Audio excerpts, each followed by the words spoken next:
Bismillahirrahmanirrahim. Assalamualaikum warahmatullahi wabarakatuh. Hari ini kita masuk pada kuliah yang ke-5, Selasa 24 Maret 2020. Kita akan membahas chapter 3, yaitu mengenai data link layer.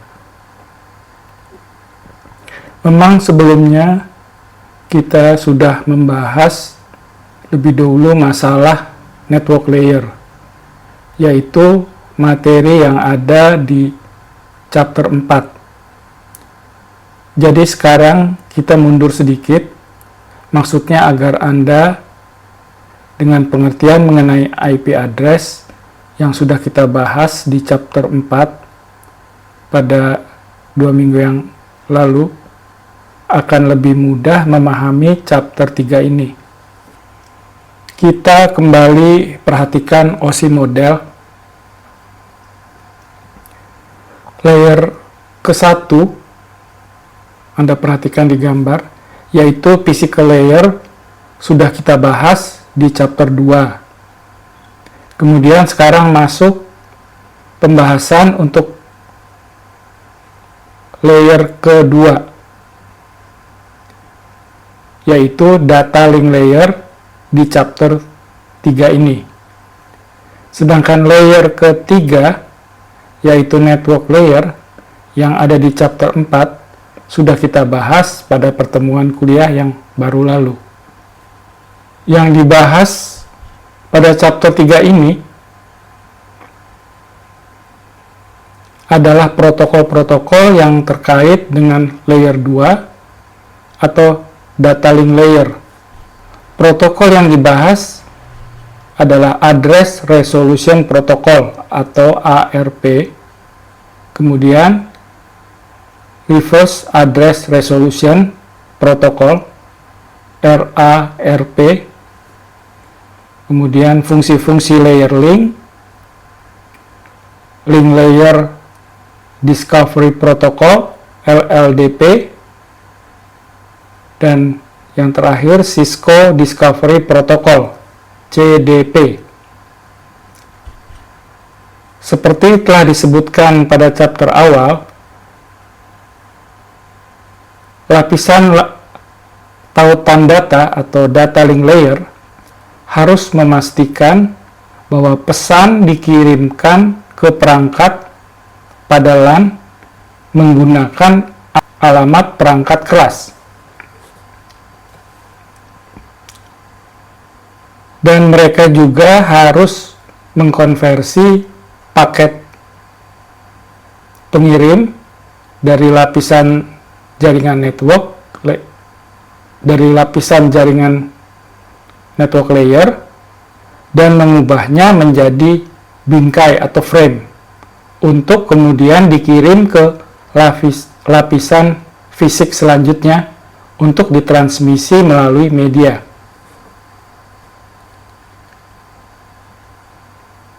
Data link layer atau lapisan tautan data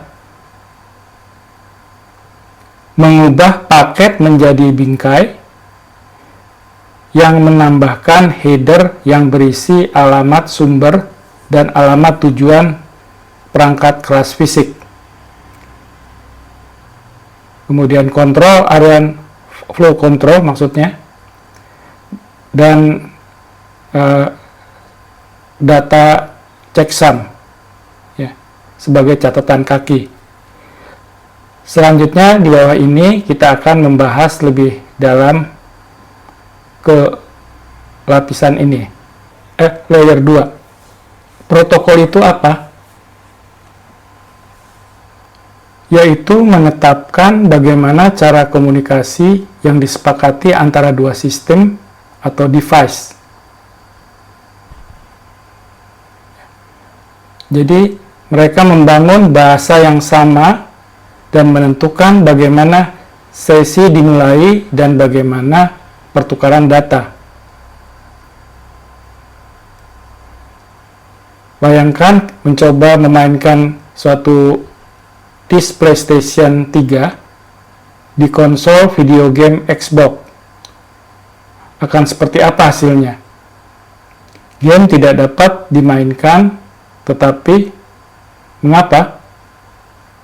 Konsol video game PlayStation dan Xbox masing-masing memiliki protokol sendiri yang memungkinkan permainan mereka dimainkan di sistem mereka. Protokol memungkinkan banyak vendor berbeda untuk mengembangkan perangkat yang dapat berkomunikasi dengan menggunakan seperangkat aturan umum yang didefinisikan oleh protokol ini. Sekarang mari kita membahas beberapa protokol yang digunakan di lapisan tautan data atau data link layer. ARP singkatan dari Address Resolution Protocol. Pengertiannya bisa kita ilustrasikan dengan perumpamaan yang sederhana seperti kita berada di tempat umum, pusat perbelanjaan, kita terpisah dengan anggota keluarga kita, kemudian kita datangi ke counter pusat informasi, minta dipanggilkan melalui pengeras suara terpusat yang terdistribusi ke seluruh lantai pusat perbelanjaan tersebut. ARP serupa karena semua dapat mendengar pesan siaran broadcast message, tetapi pasti hanya satu yang menerima merespon permintaan tersebut. ARP adalah protokol yang digunakan untuk menerjemahkan alamat logik jaringan ke alamat fisik perangkat keras, lapisan tautan atau data link layer. Singkatnya, alamat IP dikonversi menjadi alamat MAC dan terjemahannya ditempatkan di tabel ARP perangkat. Ketika perangkat jaringan menerima paket dengan alamat IP tujuan pada subnet yang dimilikinya dan alamat MAC tujuan tidak ada dalam tabel ARP-nya, maka perangkat mengirimkan paket ke semua antarmuka untuk menentukan siapa pemilik alamat IP ini. Host dengan alamat IP yang sesuai akan merespon dengan alamat MAC-nya, dan switch memberi catatan ini pada tabel ARP-nya untuk resolusi yang lebih cepat di masa yang mendatang. Perhatikan gambar 31, diagram yang digunakan untuk perintah show ARP saat Anda melihat tabel ARP. Anda bisa melakukan eksperimen ini dengan menggunakan aplikasi Cisco Packet Tracer atau GNS 3. Dari router IOU1 masuk ke CLI,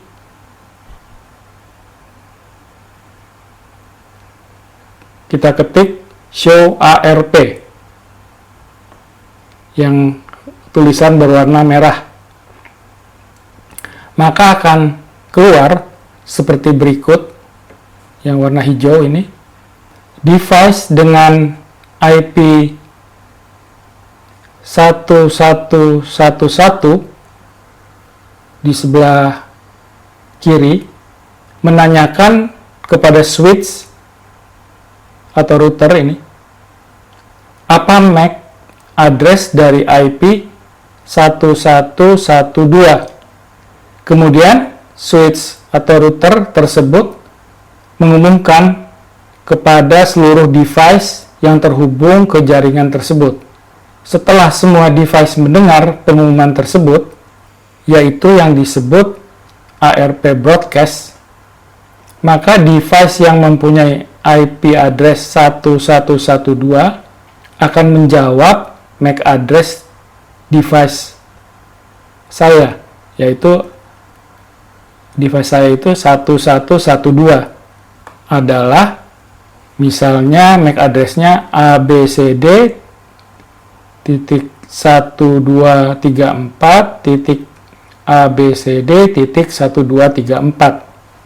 Informasi ini ada dicatat oleh switch atau router ke dalam ARP table atau cache memory maksudnya.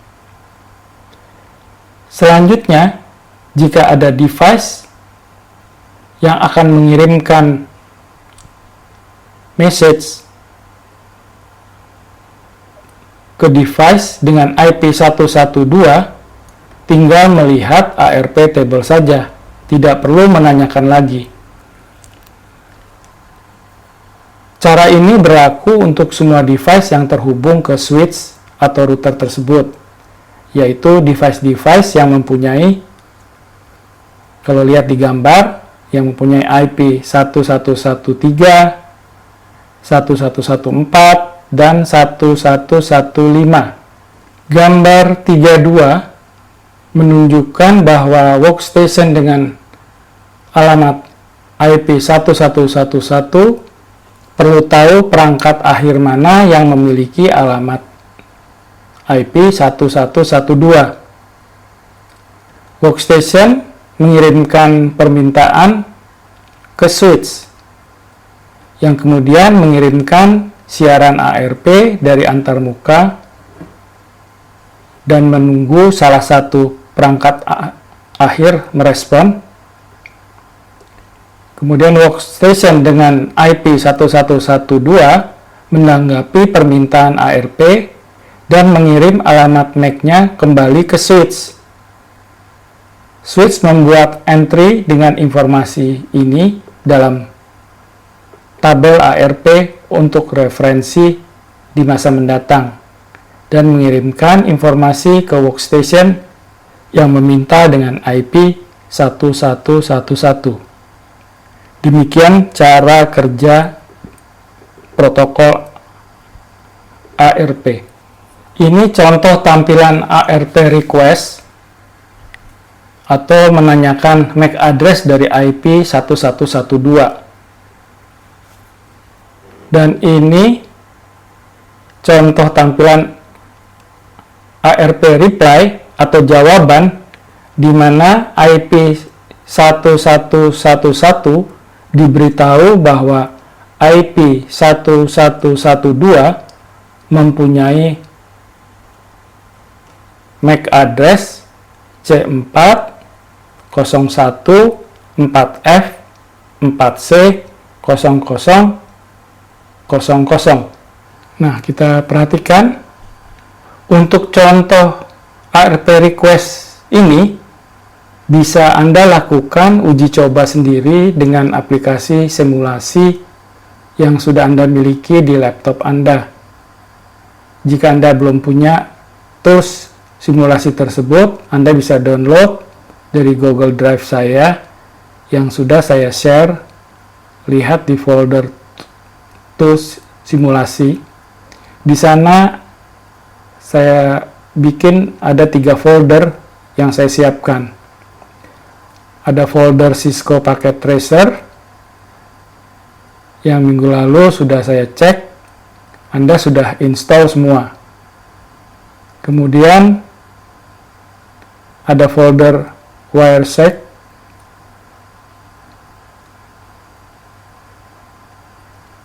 tools ini juga banyak digunakan di buku Cisco Network yang menjadi buku referensi mata kuliah kita ini ya. Kemudian terakhir ada folder GNS3. Tools ini lebih universal, bisa untuk Cisco maupun Mikrotik. Perhatikan baris 292.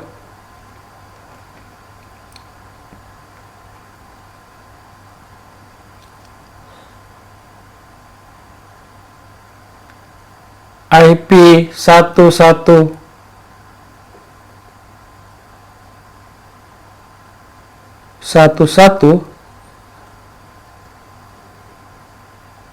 MAC-nya C40248 4C0000 menanyakan IP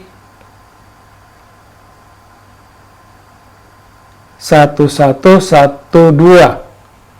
Perhatikan baris 293.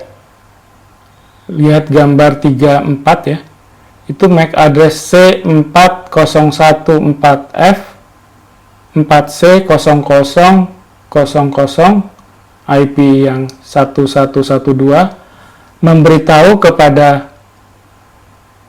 MAC C40248 yang mempunyai IP 1111.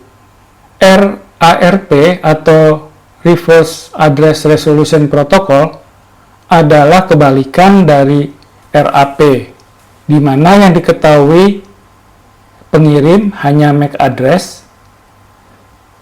Setelah ditanyakan berapa IP address-nya, maka dilihat di cache atau ARP table dari switch, maka akan segera diperoleh IP address-nya. Kemudian, fungsi link layer. Lapisan tautan atau data link layer bertanggung jawab atas pembingkaian, pembuatan frame, pengalamatan, addressing, kemudian sinkronisasi. Kami sekarang akan membahas lebih lanjut fungsi-fungsi utama dari lapisan data link. Kita mulai dari pembingkaian atau framing. Paket tiba dari lapisan jaringan atau dari network layer dan lapisan tautan data atau data link layer merangkumnya menjadi bingkai atau frame. Jadi data link layer merangkum menjadi frame data yang paket yang datang dari lapisan network atau network layer. Selanjutnya, tiap frame dikirim ke lapisan fisik. Lapisan fisik itu ada di bawahnya, physical layer, layer pertama, lapisan fisik itu, untuk dikirim ke penerima, ke receiver ya, yang menerima sinyal dikirim sedikit demi sedikit dan merakitnya menjadi frame. Frame ini diformat berdasarkan spesifikasi lapisan fisik tertentu yang digunakan seperti Ethernet atau Wi-Fi sebelum dikirim ke penerima, ke receiver. Kemudian addressing. Lapisan ini bertanggung jawab untuk pengalamatan perangkat keras fisik. Alamat ini mirip dengan alamat rumah. Dengan kata lain, alamat fisik adalah tempat perangkat berada. Alamat fisik disebut Role Access Media atau Media Access Control Address, disingkat MAC, MAC address disingkatnya. Alamat MAC atau MAC address adalah pengidentifikasi unik yang ditetapkan untuk kartu pengontrol antarmuka jaringan atau NIC, Network Interface Card maksudnya NIC, pada segmen jaringan fisik. Alamat MAC juga dikenal sebagai alamat perangkat keras dan ditugaskan oleh produsen perangkat. Kita lihat di sini, MAC address formatnya seperti yang Anda lihat pada layar ini. Bilangan MAC address adalah heksadesimal. Ada 6 digit sisi kiri merupakan brand dari vendor pembuat device tersebut atau OUI, Organizationally Unique Identifier. Jadi setiap produsen yang terdaftar di dunia pasti punya ID ini tersendiri. Selanjutnya di sisi kanan ada 6 digit juga. Ini merupakan nomor seri dari produk device tersebut. Jadi untuk satu unit device yang ada di dunia ini pasti hanya punya satu ID saja atau satu MAC address saja. Tidak ada yang menyamainya, oleh karena itu disebut dengan kata unik. Agar kalian tidak rancu dengan pemahaman apa itu frame atau bingkai yang kita sudah sebut-sebut tadi, apa itu paket, dan apa itu segmen, perhatikan gambar ilustrasi di layar ini. Segmen isinya ada data, kemudian TCP protokolnya, dan port number, nomor portnya. Nah, segmen ini masuk dalam kelompok TCP segmen yang merupakan transport layer jika kita bicara pada OSI, masuk OSI layer keempat transport layer ini. Bergeser ke tengah, setelah segmen itu ada paket. Nah, paket isinya ada IP address penerima pesan atau receiver, dan IP address pengirim pesan atau sender. Dan di dalam paket ini mengandung segmen. Ini masuk dalam IP paket kalau kita bicara internet TCP/IP yang merupakan network layer untuk paket ini ya, termasuk network layer pada OSI layer 3 kalau network layer itu. Kemudian frame isinya mengandung MAC address receiver dan MAC address sender, MAC address pengirim dan penerima, dan ada paket ya. Jadi di samping MAC address penerima dan MAC address pengirim, frame itu di dalamnya ada paket. Posisinya ada di data link layer pada OSI layer 2 atau kita sebut sebagai Ethernet frame. Frame inilah yang dibawa ke physical layer, yaitu kalau di OSI adalah layer ke-1 yang dirubah menjadi bit. Jadi dirubah menjadi 1010. Nah, kita buat di sini tabel perbandingannya berdasarkan di sisi kanan ada 4 poin. Secara basic, secara dasar, frame itu adalah unit data dari protokol layer data link. Kalau paket adalah, secara dasar, paket adalah unit data dari protokol lapisan jaringan network layer.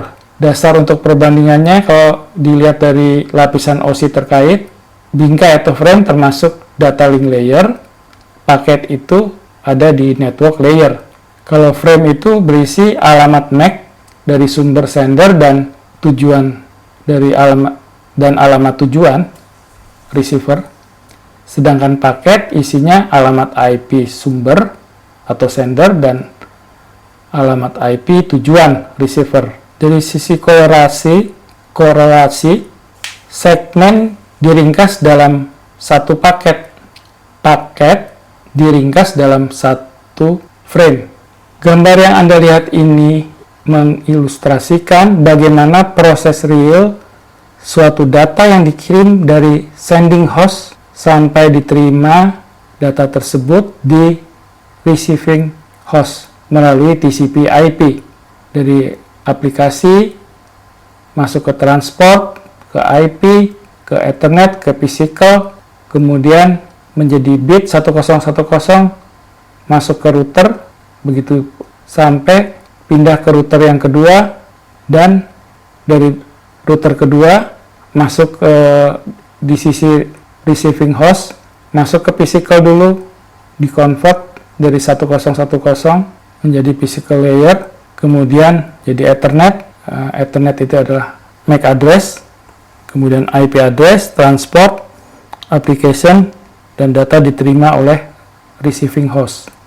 Pada diagram ini menjelaskan bagaimana korelasi antara OSI layer, ada 7 layer, dengan internet TCP/IP yang hanya ada 4 layer saja.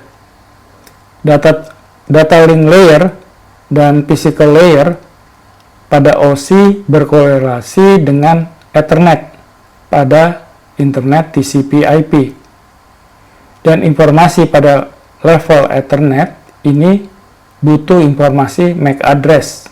Jadi ini perbandingan antara OC layer dengan TCP/IP, Internet TCP/IP. Sinkronisasi. Data link layer mengirimkan frame dari pengirim atau sender ke penerima yang mensinkronkan keduanya agar terjadi transfer data. Awal dan akhir bingkai atau frame dapat dideteksi dengan menggunakan flag field atau field khusus untuk tanda sinkronisasi. Pengertian field di sini adalah bagian dari record, di mana satu record terdiri dari beberapa field. Ini dibahas pada mata kuliah database.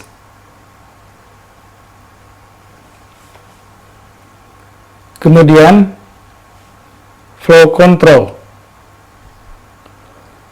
Data link layer memastikan bahwa pengirim dan penerima bertukar data pada kecepatan yang sama dengan menggunakan kontrol aliran atau flow control.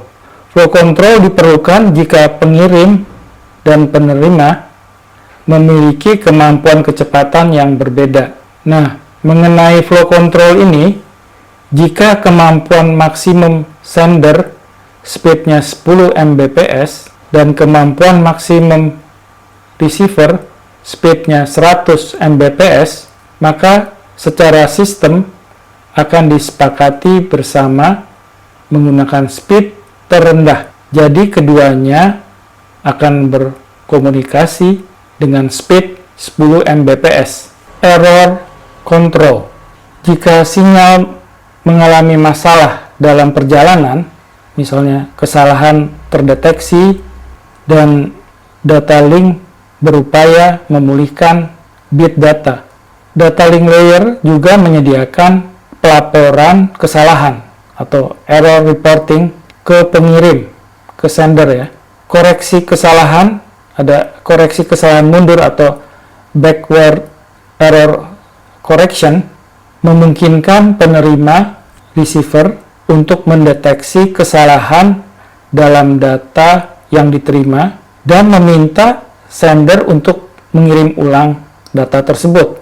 Jadi backward error correction adalah receiver akan kirim acknowledgement kepada sender jika data diterima dengan baik oleh receiver. Kalau tidak ada acknowledgement, maka sender akan mengulang kirim frame-nya lagi. Koreksi kesalahan di muka atau forward error correction. Ini memungkinkan penerima untuk mendeteksi kesalahan dalam data yang diterima dan mengoreksi beberapa kesalahan secara otomatis. Jadi forward error correction, sender mengirim frame secara redundan. Redundan itu artinya secara kontinu, bisa bersamaan, bisa double. Kemudian receiver mempunyai kemampuan untuk mengoreksi secara otomatis beberapa kesalahan dengan menggunakan suatu algoritma, antara lain dengan algoritma Hamming code. Jadi pada forward error correction tidak ada pengulangan pengiriman frame oleh sender jika ada error. Jadi tidak ada pengiriman ulang, tetapi diperbaiki dengan suatu algoritma. Gambar 35, 36, dan 37 menunjukkan contoh frame dengan kesalahan pada lapisan data link layer. Nah, gambar 35 ini error, tandanya yang diblok warna kuning. Gambar 35 menunjukkan frame dengan kesalahan bit tunggal, single bit error. Gambar 36 menunjukkan frame dengan kesalahan multi-bit, ada dua kesalahannya, yang warna kuning. Kemudian gambar 37 menunjukkan frame dengan lebih dari satu kesalahan bit yang berurutan. Nah, kesalahannya berurutan, itu yang warna kuning 011. Jadi rentetan kesalahan, terjadi rentetan kesalahan. Ini konsep dari backward error correction. Anda perhatikan di sini, sender mengirim frame 0 sampai di receiver, receiver mengirim acknowledgement 0 ke sender. Kemudian sender mengirim frame 1, receiver mengirim acknowledgement 1. Terus frame sender mengirim frame 2, receiver gagal mengirim acknowledgement 2. Kemudian sender mengirim frame 3, juga tidak ada acknowledgement. Frame 4 tidak ada acknowledgement. Setelah ini 4 frame selesai, maka akan diulang bagi yang belum ada acknowledgement, yaitu mulai frame 2. Frame 2 ada acknowledgement, frame 3 dikirim lagi ada acknowledgement, frame 4 ada acknowledgement. Maka selesailah data diterima oleh receiver. Dalam memori komputer ada RAM jenis ECC dan RAM jenis non-ECC. Ini saya mau menjelaskan untuk error correction pada memori. RAM ECC biasa digunakan pada server karena harus didukung dengan jenis motherboard-nya. Jadi motherboard untuk RAM ECC itu khusus. RAM ECC ini bekerja dengan dukungan mainboard-nya juga ya berarti. Koreksinya dilakukan dengan algoritma seperti halnya forward error correction. Sedangkan RAM non-ECC adalah RAM yang umum terpasang pada laptop atau PC user. Harga RAM ECC jauh lebih mahal dari RAM non-ECC. Kenapa server perlu RAM ECC? Jawabannya, jika ada error, sistem mampu untuk mengoreksi dirinya sendiri, sehingga tidak terjadi blue screen. Betapa repotnya kalau server selalu terjadi blue screen bila ada data error. Dari gambar dilihat, chipnya lebih banyak RAM ECC daripada non-ECC. ECC singkatan dari Error Correction Code. Kita bahas Link Layer Discovery Protocol atau LLDP. LLDP adalah protokol vendor neutral layer 2 yang digunakan oleh perangkat jaringan seperti router atau switch, di mana akan mempromosikan identitas, memberitahu kemampuannya, dan informasi yang ada di sekitar device network tersebut pada LAN. LLDP ini mirip dengan CDP, protokol milik Cisco, yang akan dibahas nanti dalam buku ini. Persyaratan untuk menggunakan LLDP adalah untuk menerapkan tipe panjang nilai, yaitu Type Length Value atau Tag Length Value, disingkat TLV. TLV ini dibutuhkan untuk inventory, kemampuan LLDP map, kemudian untuk network policy, untuk port VLAN ID, kemudian status konfigurasi MAC atau PHY, dan yang terakhir untuk power tambahan melalui antarmuka media dependent interface. LLDP ini dimanfaatkan untuk mendeteksi dan memperbaiki kesalahan konfigurasi atau misconfiguration. Kalau ada misconfiguration bisa dilacak dengan LLDP, serta kegagalan fungsi jaringan network malfunction pada software management tool seperti Simple Network Management Protocol SNMP. Kemudian penggunaan LLDP terbatas untuk Ethernet, kemudian Fiber Distributed Data Interface FDDI, dan jenis media token ring. Poin lainnya, LLDP Media Endpoint Discovery atau LLDP MAC dibuat oleh Telecommunication Industry Association, disingkat TIA, untuk perangkat Voice over IP, VoIP, untuk VoIP ya. Kemudian LLDP mengirim info promosi ke alamat multicast dengan informasi tentang dirinya ke device network di sekitar LAN tersebut, termasuk ID perangkat, versi, dan port ID. Poin selanjutnya, perangkat apapun dalam jaringan dapat diketahui informasinya tentang perangkat yang ada di sekitar device tersebut yang terhubung LAN. saat informasi promosi diri ditransmisikan dan diterima oleh semua antarmuka yang aktif. Selain itu, perangkat dapat dikontrol untuk tidak mengirim atau menerima informasi berdasarkan portnya. Network device hanya akan mengirim paket LLDP sampai pada suatu device tujuan. Endpoint device mentransmisikan paket LLDP MAC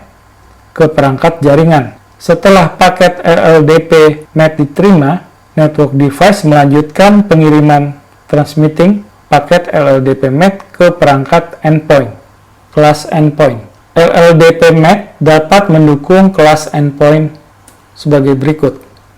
Perhatikan gambar 38 yang menunjukkan jaringan area lokal dengan LLDP enable. Kelas 1 itu digunakan untuk perangkat endpoint dasar seperti pengaturan pada komunikasi IP. Kemudian kelas 2 digunakan untuk perangkat endpoint yang mendukung media streaming. Kelas ketiga digunakan untuk perangkat endpoint yang mendukung komunikasi IP seperti telepon VoIP, Voice over IP. Sekarang LLDP telah diperkenalkan, mari kita tinjau beberapa manfaat dari penggunaannya, yaitu pertama, untuk layanan manajemen jaringan dapat melacak perangkat jaringan dan menentukan versi perangkat lunak dan perangkat keras serta nomor seri.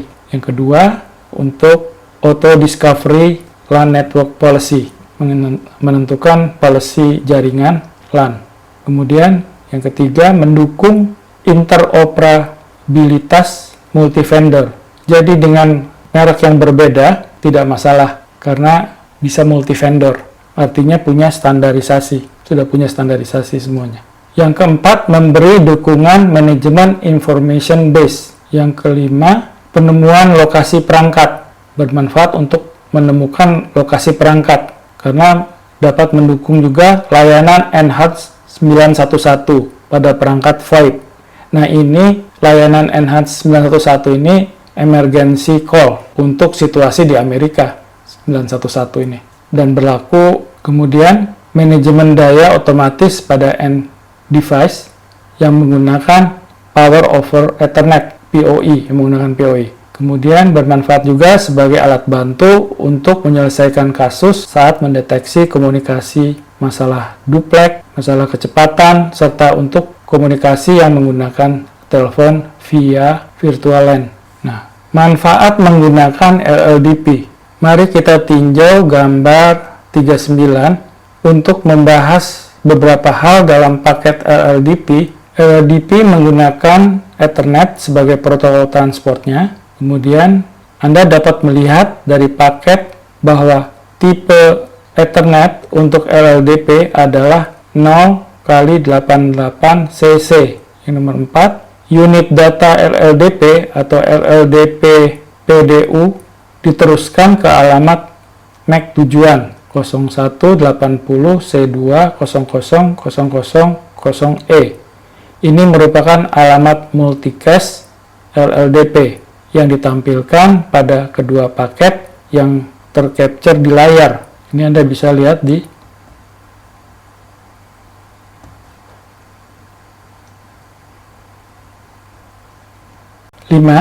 informasi penting untuk dicatat dalam paket capture adalah alamat tujuan yang merupakan alamat multicast LLDP.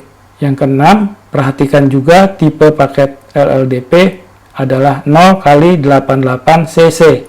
7. Anda dapat melihat alamat MAC perangkat pengirim, port yang sedang digunakan, yaitu Fast Ethernet 0/13, dan nama sistem, yaitu s1.cisco.com, serta deskripsi sistem, termasuk informasi Internet Operating System (IOS), Internet Work Operating System (IOS), dan jenis perangkat router. Nah, yang saya beri warna merah itu dari 4, 5, 6, 7 yang ada di sini. 4 adalah alamat MAC tujuan, yaitu 0180, kemudian 5 multicast LLDP, 6 ini tipe paket LLDP-nya 0x88cc, 7 ada fast Ethernet 0/13, ada nama sistem, dan seterusnya. Semua perangkat jaringan Cisco yang menjalankan LLDP membuat tabel informasi yang diterima oleh perangkat sekitar jaringan yang dapat dilihat menggunakan perintah show LLDP perintahnya, seperti yang ditunjukkan pada gambar 3.10. Perintah LLDP run tujuannya untuk mengaktifkan fungsi LLDP. Terakhir, Anda dapat melihat bahwa perintah show LLDP neighbor menampilkan informasi dari perangkat yang terhubung ke router Anda. Jadi semua perangkat yang terhubung ke router akan terlihat. Kemudian ada perintah show LLDP neighbor detail menampilkan lebih banyak informasi tentang perangkat di sekitar jaringan. Seperti yang ditunjukkan pada paket capture pada gambar 39, gambar 3.10 menampilkan jaringan yang digunakan dalam contoh LLDP. Perintah Cisco berikut ini adalah contoh untuk mengaktifkan LLDP dengan cara menampilkan informasi yang terkait dengan LLDP pada router atau switch. Dimulai dengan masukkan perintah configuration, dan jika ingin mengakhirinya dengan Ctrl Z. Kita masuk ke LLDP run yang warna merah itu, kemudian keluar dari sistem exit untuk melihat ada show LLDP. Kemudian untuk melihat di sekitarnya show LLDP neighbor, keluar output yang warna hijau. Ini kelanjutannya, kita mau lihat detailnya, show LLDP neighbor detail, keluar sasisnya, portnya, description, dan seterusnya. Nah, ini kelanjutannya, keluar semua datanya setelah kita lihat detailnya, lanjutannya. Manfaat menggunakan LLDP, seperti yang dapat Anda lihat dari output LLDP, sejumlah besar informasi dapat dikumpulkan tentang device network yang ada di sekitar LAN Anda, kemudian antarmuka di sekitar device network yang Anda gunakan untuk koneksi antara device Anda dan antarmuka yang Anda gunakan, itu terdaftar ya, termasuk alamat IP di sekitar device network Anda. Informasi sistem seperti nama host device di sekitar LAN dan versi iOS juga ditampilkan. Manfaat lainnya, informasi ini dapat sangat membantu ketika memecahkan masalah konektivitas fisik. Cisco Discovery Protocol (CDP). Seperti yang disebutkan, CDP adalah versi LLDP dari Cisco. Ini juga digunakan untuk mengirim dan menerima informasi tentang Cisco yang terhubung langsung dengan sekitar jaringan LAN. Cisco mentransmisikan info promosi CDP ke alamat multicast 010000cc dari setiap antarmuka yang diaktifkan. Info promosi CDP dikirim setiap 60 detik secara default. Semua perangkat jaringan Cisco yang menjalankan CDP membuat tabel informasi yang diterima dari perangkat di sekitar jaringan LAN yang dapat menggunakan perintah show CDP seperti yang ditunjukkan pada gambar 3.11. Perintah CDP run gunanya untuk enable CDP, dan perintah timer untuk mengubah kecepatan paket CDP yang ditransmisikan dari defaultnya 60 detik menjadi 30 detik. Terakhir, Anda dapat melihat perintah show CDP neighbor dan show CDP neighbor detail. Ini menampilkan informasi dari perangkat yang terhubung ke router IOU1. Gambar 3.11 menampilkan jaringan yang digunakan dalam contoh kita. Nah, ini contohnya CDP run untuk lakukan enable. Kemudian CDP tanda tanya akan keluar help-nya seperti ini. Kemudian ini kalau show CDP interface 0/0, maka akan keluar Ethernet 0 informasi Ethernet 0-nya itu up. Nah, kalau kita lakukan perintah ini yang warna merah, show CDP neighbor, maka semua router yang terhubung ke LAN akan terdata di tabel ini. Lebih detail lagi, show CDP neighbor detail, maka lebih terinci lagi informasinya yang akan di list. Ini lanjutannya. Seperti yang Anda lihat pada gambar 3.12, perangkat mengirim informasinya ke sekitar device jaringan LAN yang terhubung ke antarmuka Fast Ethernet 0/0, termasuk alamat IP-nya, versi Cisco IOS, pengaturan duplex, dan jenis perangkat Cisco. Dalam hal ini, perangkat pengirim adalah Cisco 3745. Kemudian iOS-nya menjalankan iOS versi 12.4. LLDP dan CDP adalah protokol yang memudahkan manajemen jaringan LAN dengan memungkinkan perangkat untuk bertukar informasi untuk menentukan policy jaringan. Protokol-protokol ini memudahkan pekerjaan untuk menemukan error karena kesalahan konfigurasi, yaitu dari masalah duplex yang tidak cocok sampai ke masalah kesalahan konfigurasi VLAN. Yang saya beri nomor 1 dan 2, yang saya blok warna merah, itu penjelasan, misalnya yang nomor 1, itu penjelasan mengenai antarmuka Fast Ethernet 0/0. Kemudian yang nomor 2, itu penjelasan yang nomor 2 ini, di mana perangkat pengirim adalah Cisco 3745 dan iOS-nya versi 12.4. Ringkasan dari chapter 3 ini, yaitu chapter 3 ini membahas pentingnya protokol dan bagaimana mereka memungkinkan perangkat dari vendor yang berbeda untuk berkomunikasi. Yang kedua, salah satu protokol utama pada lapisan data link ini adalah ARP. Switch menggunakan ARP untuk menentukan alamat IP dengan mengirim broadcast ke setiap perangkat dalam domain broadcast-nya. Selanjutnya, pengirim merespon dengan alamat MAC-nya, memungkinkan switch untuk menempatkan kombinasi alamat IP dan alamat MAC dalam tabel ARP untuk pemrosesan yang lebih cepat pada proses-proses selanjutnya. Bab ini juga membahas fungsi-fungsi data link layer, termasuk frame dan error control yang sudah dibahas. Anda melihat bagaimana kekuatan ARP, CDP, LLDP, semua protokol ini dapat membantu memecahkan masalah apakah device di sekitar jaringan LAN Anda berkomunikasi dengan router Anda, dan informasi ini dapat ditinjau untuk memastikan bahwa Anda terhubung ke perangkat yang benar. Sekian.